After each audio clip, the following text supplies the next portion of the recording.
우리 이번 시간에 두 번째 시간으로서 중세 기독교의 마지막 그 부분을 우리가 공부하려고 합니다. 우리가 지난 먼저 시간에 중세 기독교에 대해서 우리가 절정과 붕괴에 대해서 우리가 공부를 했습니다. 그 시간에 이어서 중세 기독교의 사상에 대해서 우리가 함께 생각해 보려고 합니다. 왜냐하면 사상이라는 것은 종교뿐만 아니라 국가적으로나 모든 세계에서 굉장히 중요한 세계입니다. 왜냐하면 국가가 세워지게 되면은 그 국가의 백성이 하나의 사상으로 무장되어 있을 때 그 나라가 쉽게 통치력을 발휘할 수 있고 융합될 수 있고 협동심이 강해질 수 있죠. 그러나 종교성이 나눠지게 되면은 종교 사상에 따라서 결국은 분열되기 쉬운 그러한 현상이 나타납니다. 우리나라도 과거의 역사를 보면은 고구려 때의 국가의 종교가 불교였습니다. 근데 이제 조선 왕조가 들었을 때에 이성계 장군이 이제 위화도 회군을 하면서 이제 조선을 세우게 되죠. 그때 우리 보면은 고려의 멸망의 신돈이라는 스님 이야기라든가 이런 걸 너무나 잘 알고 있죠. 정몽주 이야기라든가 그리고 이제 우리 이방원의 이야기도 많이 알고 있죠. 그런 것이 이제 바로 융합이라는 통치력을 만들어가기 위해서 불교가 이 이성계의 그 왕권을 그리고 그 정치에 대한 것을 도움을 주지 아니하니까 이성계가 이제 주장했던 것이 숭유억불 정책입니다. 그래서 유교를 세우고 불교를 억제하는 그렇게 하면서 이제 유교를 통해서 이제 효도라는 거. 그래서 이제 그러겠죠. 부모에 효하고 나라에 충하지 아니하면 이렇게 이제 결국은 그 유교의 부모에게 효라는 것을 어디에다 나라에 충하지 아니하면 충성하지 아니하면 이렇게 이제 연관을 지었죠. 그래서 엄벌을 어디다 채어요? 가정에서 부모에게 효하지 아니하면 엄벌을 처합니다. 이것은 이제 본보기죠. 가정에 엄벌을 처하면서 나라에 충하지 아니하는 자도 이렇게 엄벌에 처한다라는 그러한 상징적인 의미를 나타내고 있는 것입니다. 그러다 보니까 당연히 그 나라가 세워지게 되면은 사상적인 것이 굉장히 문제가 되고 그리고 그 사상의 정통성과 정립성을 나타내야 되고 그것을 만들어내야 돼요. 그러다 보니까 중세 기독교는 우리가 잘 알고 있는 대로 이제 어거스틴의 신국론을 갖고 그다음에 이제 토마스 아퀴나스의 신학대전을 통해서 그가 스콜라주의를 이제 주창하면서 사상을 만들어 가게 됩니다. 그리고 철학과 이성. 근데 거기에서 반발적으로 이제 나오는 사건들이 바로 우리가 잘 알고 있는 대로 중세 기독교가 붕괴되기 시작하는 이유가 나타나는 것이 바로 스코투스라든가 오캄이라든가 에크하르트의 이 주장들을 그 신학적인 그들의 철학을 가지고 결국은 신플라톤주의가 나타나게 되는데 결국은 스콜라주의는 뭐였어요? 이성과 철학이었는데 철학과 신앙이었는데 이제 이러한 오캅이라든가 에크하르트라든가 이런 사람들에 의해서 이제 신비주의가 대두되게 되고 결국은 영적 교제 중에서 하나님의 신적인 존재성을 이야기하게 되면서 이제 중세 기독교가 붕괴되기 시작을 합니다. 그러다 보니 많은 사상에 어긋나면은 그들을 다 뭐라고 해요? 이단이라. 그래서 이단에 대한 이야기가 이제 굉장히 많이 대두되고 등장하게 되는 것이 중세 기독교 사상이라고 말할 수 있습니다. 우리도 살아가면서 지금도 보면은 교회에서 조그만 교회에 어떠한 통치력이라든가 교회의 조직을 무너뜨리면 다 뭐라 그래요? 이단이라고 그렇게 이야기를 합니다. 그러니까 이단이 이제 신적인 영역으로 말할 수도 있고 이성적인 영역으로도 말할 수 있죠. 그러니까 이성적인 영역의 이단이냐 신적인 영역의 이단이냐 이제 그것도 분별해야 되는 그러한 이야기입니다. 그러면은 중세 기독교 사상에 이제 플라톤주의 철학을 이성에 대해서 이제 변질된 그리고 신플라톤주의가 등장하게 되면서 이제 이성의 철학에 대한 반발이 나타나게 되는데 그것이 바로 이제 신플라톤주의입니다. 예, 3세기부터 6세기에 걸쳐 헬레니즘 로마 세계에 나타난 그리스 철학 최후의 빛을 발한 사상이다. 이론 형태가 매우 다양하며 중세에서 현대에 이르기까지 문화의 저반에 깔려 있다. 이 신플라톤주의의 창시자라고 말할 수 있는 플로티누스가 이제 신플라톤주의의 창시자라고 말할 수 있어요. 그는 플라톤의 대화편을 원천으로 하고 있다는 점에서 신플라톤주의라고 명명할 수 있다. 다시 말해서 플라톤주의에 완전히 반박하는 것이 아니라 거기에 원천을 두고 있기 때문에 그래서 이제 플라톤주의는 아니니까 신플라톤주의라고 명명할 수 있다. 그렇게 이름할 수 있다라는 것이죠. 그러나 사실 이 플로티누스의 이 사상을 종합해 보면은 플라톤 사상뿐만 아니라 아리스토텔레스의 철학, 그다음가 하면은 피타고라스의 철학, 그다음에 스토학파의 사상으로도 영향을 받고 이런 사상들을 자기의 종교적 통찰을 통해 종합하려고 노력한 사상가가 바로 플로티누스예요. 그러니까 플로티누스는 배격한 것이 아니라 그 모든 철학들을 종합을 해서 그것을 이제 만들어 본 그런 사람이죠. 이 사람은 뭐 말 그대로 그가 젊은 시절에 학문의 중심지인 이집트 알렉산드리아에서 살다가 28세에 이제 철학에 관심을 갖게 됩니다. 그리고서는 이제 플라톤 철학을 가르치던 스승으로부터 플라톤 사상에 대해서 11년간 배우게 되고 그리고선 플라톤 사상에 이제 심취하게 돼 가지고 그가 이제 플라톤 사상을 가지고 로마 황제 고르디아누스가 이끄는 페르시아 원정군에 합류했다가 황제가 살해되자 그는 패잔변 신세로 이제 안디옥을 거쳐서 로마로 가게 되고 거기서 이제 철학 학교를 설립하면서 이때서부터 이제 제자를 가르치고 그리고 10여 년 동안 글을 쓰기 시작하면서 그가 이제 낸 것이 신플라톤주의적인 역할을 감당하는 그러한 사상을 만들어내게 됩니다. 그래서 오늘날의 이신론과 흡사한 형태였는데 서기 3세기 이후 로마 제국 동부 아라모권에서 확장되던 아브라함 계통의 종교와 마찬가지로 율신주의적인 성향이 강했다. 서양 신비주의 사상의 원조라고 또 불릴 수 있는 것이 플로티누스예요. 그래서 어쨌든 간에 이 플라톤 사상을 기초로 해서 이제 신플라톤주의를 주창하면서 교회의 이성과 신학을 무너뜨리게 하고 결국은 신비주의적인 영성 신학을 이끌게 했던 그러한 자를 볼 수 있습니다. 자, 그러면 플로티누스에 대해서 우리가 좀 더 생각해 보면은 말 그대로 그는 이집트 북쪽에 있는 이제 히라빈이라기보다는 그리스화된 이집트 사람으로 태어났을 것으로 이제 봅니다.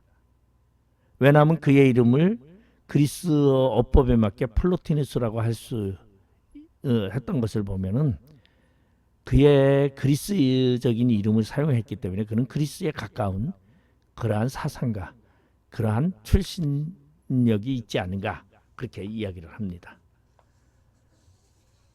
그리고 이제 성경에 나오지 않는 인물 중에서 이제 플로티누스만큼 이제 신부지적인 이야기를 했던 사람은 그렇게 좀 이제 드물 수 있죠. 굉장히 신비주의적인 이야기를 하는데, 그는 이제 말 그대로 로마에 살았지만은 그리스어를 사용해서 자신의 책을 썼습니다. 그러면 이 말은 이제 로마는 아람어를 사용하고 있었고, 그 다음에 콘스탄티노플은 그리스어를 사용하고 있었어요. 그렇게 헬라적 언어, 헬라적 문화를 가지고 있었고, 로마는 아람어를, 라틴어를 사용하고 있었어요. 그래서 우리 로마에 주도된 이제 서로마적인 영향에서 보면 카톨릭이 모든 제사나 모든 것을 할 때 라틴어를 사용하고 있습니다. 아람어를 사용하고 있고, 그리고 이제 기독교 영향은 이제 이제 동로마에서 많이 영향을 찾을 수 있죠. 헬라어. 여러분 성경이 이제 신약 성경이 헬라어로 쓰여져 있어요. 그래서 그리스적인 영향을 이제 많이 가지고 있는 것이 플로티누스인데, 그는 이제 우주적인 것을 계급으로 만들어냈습니다. 근데 맨 위에 뭐가 있고 일자가 있고, 그 일자는 모든 것을 초월한다. 그리고 그 아래 이제 범우주적인 원리가 있고, 그것은 삶과 영혼의 정수가 된다. 그러니까 신의 존재성이 있고, 신의 존재성 밑에 이제 인생의 삶과 그다음에 영혼.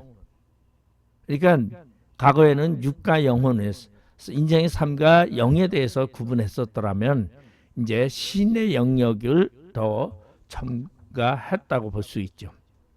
그러니까 신의 영역은 이제 영과 육에 대한 인생의 삶을 다 통치할 수 있다라는 것을 말해주고 있는 것입니다. 그리고 바로 그 아래에 이제 존재자들이 있으면서 가장 아래에는 자연적인 원리가 존재하는데, 이것은 오래된 종교들이 가지는 신에 대한 알을 포함한다. 그러니까 이제 맨 아래의 자연적인 원리, 창조 세계의 원리 속에서 맨 아래의 삶의 원리는 이제 신에 대한 것을 영향력을 이제 가질 수 있다라는 것을 말해주고 있죠. 그래서 플로티누스의 특이한 사상은 그가 계획하지는 않았지만은 말 그대로 플로티누스의 그 사상이 신플라톤주의라는 철학사주를 낳게 되고, 그리고 많은 영향을 주게 되었습니다. 그래서 신플라톤주의자들은 인간의 완전함과 행복은 내세에서의 구원이 아니라 현세에서 깨달음을 통해 가능하다고 보았다.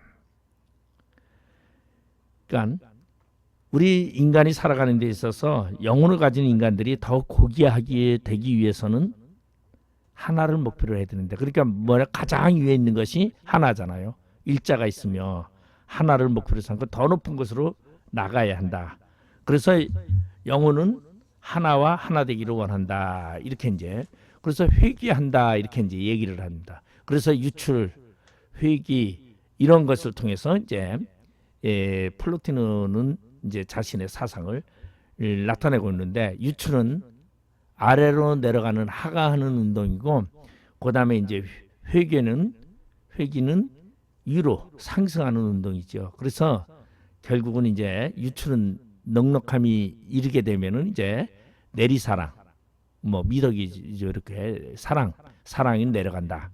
그다음에 회귀는 더 높은 곳으로 나가자는 열망, 에로스적인 사랑. 우리 보면 사랑에 이제 그런 얘기 있죠. 에로스적인 사랑, 그다음에 이제 뭐 또 아가페적인 사랑, 그다음 필로스 사랑, 뭐 이렇게 이제 많이 구분을 하잖아요. 근데 그 사랑의 농도가 다른 거잖아요. 조건적이냐, 무조건적이냐, 이런 이제 것을 볼 수가 있어요. 그래서 이제 이 플로티누스가 이제 하나를 기독교의 신으로 이제 대체를 하는 겁니다. 기독교에서 오는 하나님, 여호와 하나님을 대체를 하고, 그것으로 이제 통해서 상승 운동은 무엇을 구원의 문제를 이야기를 하고 있고, 하가 운동은 신의 은총을 이야기하고 있죠. 아우구스투누스의 은총론을 이제 신의 은총으로 하가 운동으로 이제 보면은 유출, 그다음에 회귀 이러한 것으로 통해서 그는 자신의 그 사상을 이야기하는데 그를 위해서는 철학적인 숙고와 통찰을 통해 이러한 원리들을 이해하고 영원성과 맞닿을 때는 그렇게 될 수 있다는 것이다. 그러니까 이제 신의 세계의 영역의 세계와 현실의 인간적인 세계의 이 교류, 그것이 이제 바로 이 신앙적인 영역 안에서의 있음을 말해주고 있는 것입니다. 그 다음에 이제 우리 중세 기독교의 사상에는 이제 토마스 아퀴나스, 제가 먼저 시간에도 이 말씀을 드렸지만은 토마스 아퀴나스는 스콜라 철학의 상징과 같은 인물입니다. 그는 이제 성 아우구스티누스와 함께 카톨릭 철학의 양대 산맥이자 오늘날까지도 그 영향력이 남아있는 두 학자 중 하나다. 이 어거스틴의 신론, 신국론을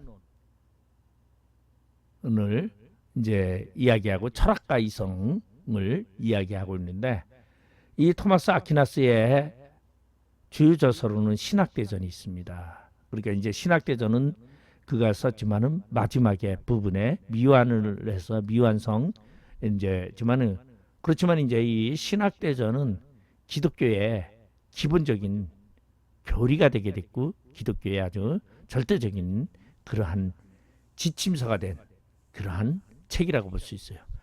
그 다음에 대이교도 대전, 그 다음에 명제집 주석이 있습니다. 그래서 그의 사상을 토비즘이라고도 한다.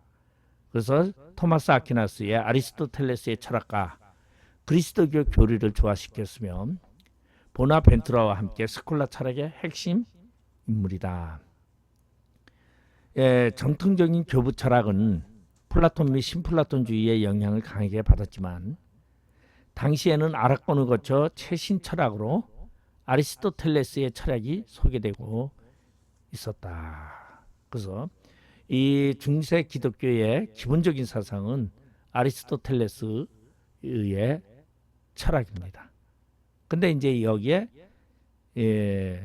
플로티누스의 신플라톤 철학이 가미되면서 이제 중세 기독교가 무너지게 됐던 것을 볼 수가 있죠.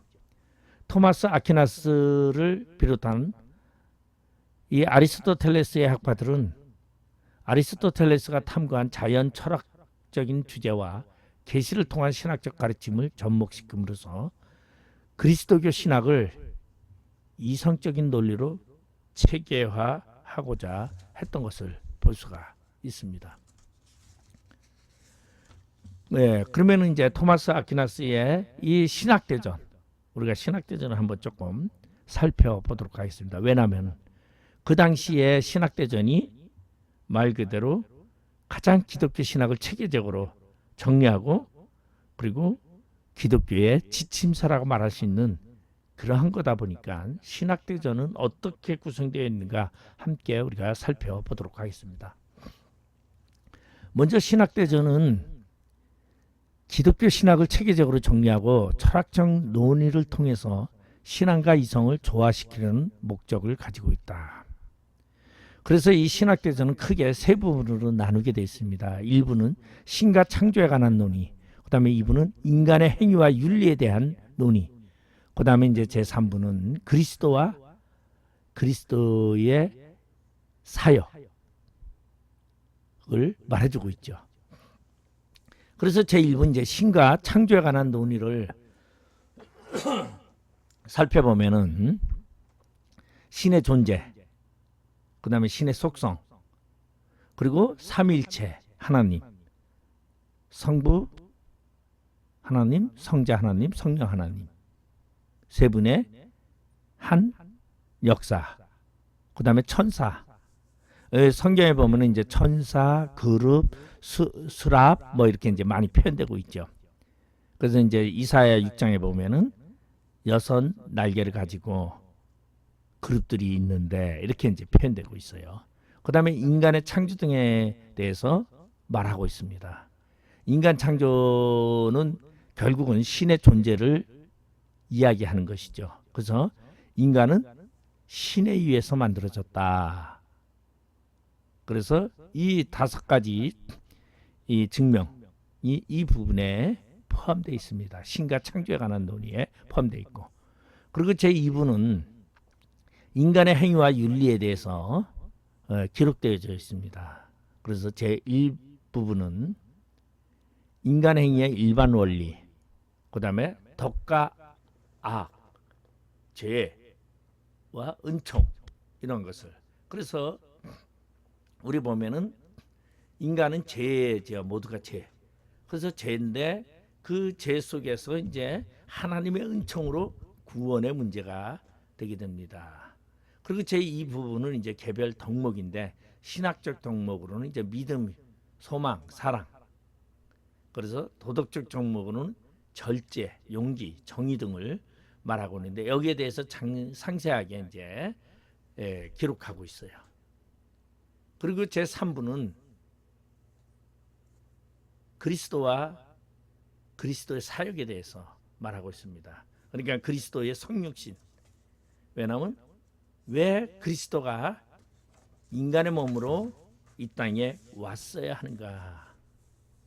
그래서 그 부분을 이제 인간의 죄를 담당하기 위해서 인간의 육체를 가진 자가 그 문제를 해결해야 되기 때문에 영의 존재인 그리스도가 인간으로 올 수밖에 없었던 그러한 이야기. 그 다음에 생애, 그리스도의 생애, 그 다음에 그리스도의 순환, 그리스도의 십자가의 부활, 그리고 그리스도가 고난을 받아야 하는 이유, 그리고 성사, 그거 뭐죠? 세례, 성체, 고백 등에 대해서 다루게 됩니다. 그래서 이 신학대전은 이제 모든 기독교의 그러한 예배라든가 이런 모든 것을 다 지침하고 있는 것이 바로 이 신학대전이라고, 토마스 아퀴나스의 신학대전이라고 볼 수가 있습니다. 예, 그 다음에 다 이제 우리가 단테 신고, 단테 알리기에르의 신고, 이게 이제 굉장히 큰 영향을 끼치게 되죠. 이탈리아의 대시인인 단테가 쓴 신곡이라는 이것이 이제 쓰여졌는데, 이것이 이제 지옥, 연옥, 천국 편으로 나눠져 가지고 이 이제 33곡씩 총 100곡이 구성되어 있는 그러한 신곡이 만들어지면서, 이거를 이제 신곡, 단테의 신곡이 이제 희극이죠.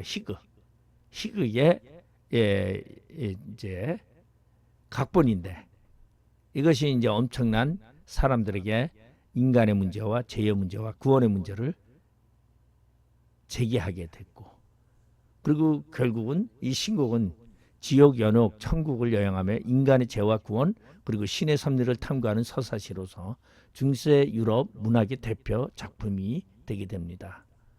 그런가 하면 그 단테 알리기에리의 신곡을 그 내용과 특징을 살펴보면은, 구조와 구성은요, 신곡은 지옥편, 연옥편, 천국편으로 나누며 각 편은 33곡씩 총 100곡으로 구성되어 있다.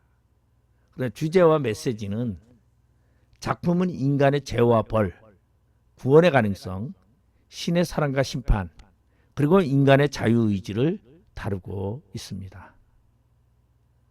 그리고 문화적 영향으로는 신곡은 이탈리아어 발전에 큰 영향을 주었으며, 괴테라든가 그 다음에 헤겔, 우리 이제 보면은 헤겔은 뭐죠? 저기 근대 철학의 아버지라고 볼 수 있죠. 소펜하우어 등 후대 철학자들에게 깊은 영향을 미치게 됩니다. 우리 이 철학도 시대적인 영향과 그 흐름에 엄청난 영향을 받아요. 이제 종교 개혁이 일어나는 시기에는 변화라는 것이 이제 주제가 되면서 변화를 꾀하죠. 그러니까 해겔이 그때 근대 철학, 그러면 고대 철학과 근대 철학의 차이점이 뭐예요? 과거에는 철학자들이 결혼을 안 했습니다. 철학만. 근데 해겔의 철학은 뭐예요? 결혼을 하고 삶 속에서 생활 속에서의 철학을 만들어가는 거죠. 그리고 이제 이 단테 신곡의 내용을 이제 우리가 한번 거기를 보면 원래 신곡은 원래 코미디어라리죠. 희극이라는 제목이었으나 후대에 신성한 노래곡, 그래서 신곡이죠. 신성한 노래라는 의미로 신곡이라고 번역명이 정착되었다는 것입니다. 그래서 중세 기독교의 사상 이제 변천적인 사상이 되죠. 그리고 근대적인 이제 근대 기독교로 가 보면은 이제 사상의 다양화를 이제 볼 수가 있게 됩니다.